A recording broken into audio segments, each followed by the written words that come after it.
નગરપાલિકા મહુવાના 9 વોર્ડ માટે 30 બેઠકોની ચૂંટણી યોજાઈ હતી, જેમાં અતિ સેન્સિટિવ વોર્ડ એટલે કે વોર્ડ નંબર 8 ભારતીય જનતા પાર્ટીના ભાગલા એકબીજાની ખેંચતાણને લઈ આ વોર્ડ અતિ સેન્સિટિવ હતો।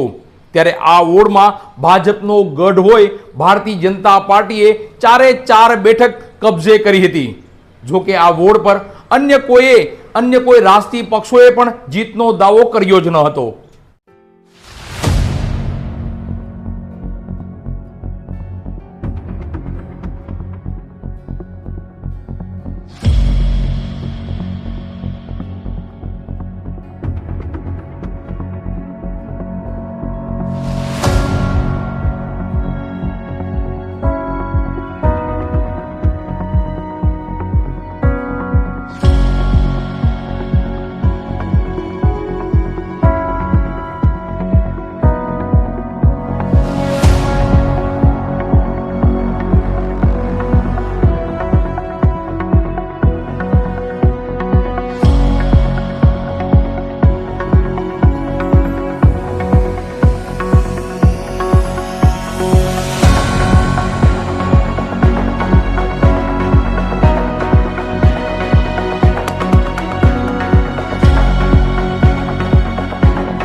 નગરપાલિકા મહુવાની ચૂંટણીને લઈ આજે સવારથી જ વાતાવરણમાં ગરમી, શહેરમાં ચર્ચાનો દોર અને ચોરે અને ચોટે એક જ ચર્ચા ચૂંટણી અને ચૂંટણી।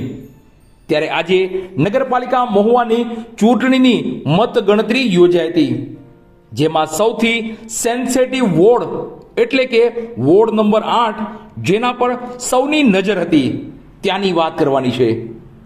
મહુવા નગરપાલિકાના વોર્ડ નંબર 8માં ભારતીય જનતા પાર્ટીનો ભગવો લહેરાયો છે અને ભારતીય જનતા પાર્ટીએ 4 બેઠક કબજે કરી છે। વોર્ડ નંબર 8 એ ભારતીય જનતા પાર્ટીનો ગઢ ગણાય છે, પણ ઉમેદવારોની ખેંચતાણ અને ભારતીય જનતા પાર્ટીના વિભાગો અને એકબીજા પ્રત્યે અણગમાને લઈ આ વોર્ડ વધારે સેન્સિટિવ હતો। આ વોર્ડ નંબર 8માં કોંગ્રેસનો કોઈ જીતનો દાવો જ ન હતો અને અન્ય પક્ષો સુષુપ્ત હતા। ત્યારે આ વોર્ડ પરંપરાને જાળવી ભારતીય જનતા પાર્ટીના ઉમેદવારોનો ભવ્ય વિજય થયો છે।